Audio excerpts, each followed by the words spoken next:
सालों पहले चांदनगर के पास एक जंगल था। वहाँ एक बड़ा सा बरगद का पेड़ था जिस पर एक कौवा और एक कोयल दोनों अपने अपने घोंसले में रहते थे।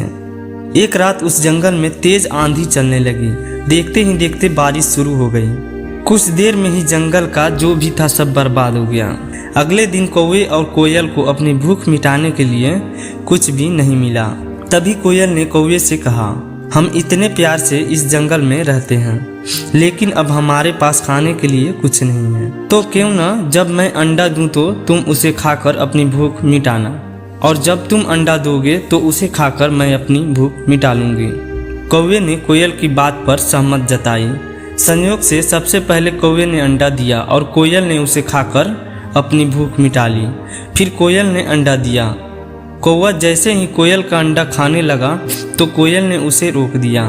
कोयल ने कहा, तुम्हारी चोंच साफ नहीं है, तुम इसे धोकर आओ फिर अंडा खाना। भागकर कौवा नदी के किनारे गया। उसने नदी से कहा, तुम मुझे पानी दो, मैं अपनी चोंच धोकर कोयल का अंडा खाऊंगा। नदी बोली, ठीक है, पानी के लिए तुम एक बर्तन लेकर आओ। अब कौवा जल्दी से कुम्हार के पास पहुंचा। उसने कुम्हार से कहा, मुझे घड़ा दे दो, उसमें मैं पानी भरकर अपनी चोंच धोऊंगा और फिर कोयल का अंडा खाऊंगा।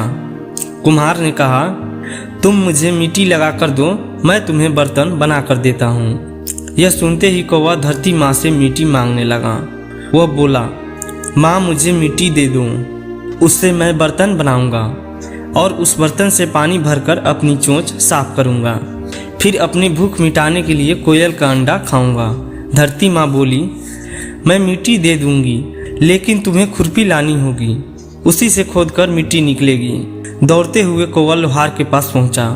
उसने लोहार से कहा, मुझे खुरपी दे दो, उससे मैं मिट्टी निकालकर कुम्हार को दूंगा और बर्तन लूंगा, फिर बर्तन में पानी भरूंगा और उस पानी से अपनी चोंच धोकर कोयल का अंडा खाऊंगा।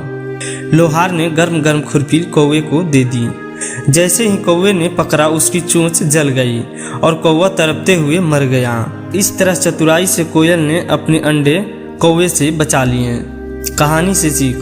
कौवे और कोयल की कहानी से यह सीख देती है कि दूसरों पर आंख बंद करके भरोसा नहीं करनी चाहिए, इससे नुकसान खुद का ही होता है।